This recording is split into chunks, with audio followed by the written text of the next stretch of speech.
നിന്നെ ഇപ്പൊ അങ്ങോട്ടൊന്നും കാണുന്നില്ലല്ലോടി. നീ അവിടെ ഉണ്ടെങ്കിലല്ലേ ഇല്ലത്തെ പുറംപണികളൊക്കെ നടക്കൂ. ഞാൻ പങ്കിയോട്. പങ്കി പറഞ്ഞു നിന്റെ ആങ്ങളെയും ഭാര്യയും കുട്ടിയും വന്നു. ഇതാണോ ആ കുട്ടി? അതെ.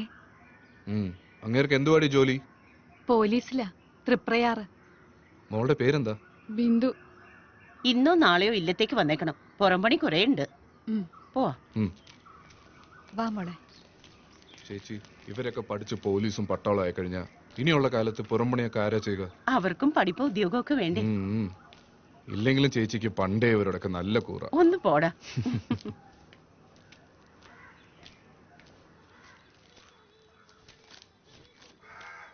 മക്കളെ ചായ. ചേച്ചി, വെള്ളപ്പൊക്കം വന്ന് വീടുകളെല്ലാം ഒലിച്ചു പോയല്ലോ. വീടുകൾ മാത്രല്ലേ ചേച്ചി, ചില മനുഷ്യര് ഒലിച്ചുപോയി. അവരുടെ ശവം പോലും കിട്ടിയിട്ടില്ല. മഴ കഴിയാൻ നോക്കിയിരിക്കാ തോണ്ടിയെടുക്കാൻ. കൊറേ നാളായില്ലേ മനുഷ്യൻ ഈ ഭൂമിയെ ദ്രോഹിക്കാൻ തുടങ്ങിയിട്ട്. അതിനൊരു താക്കീത.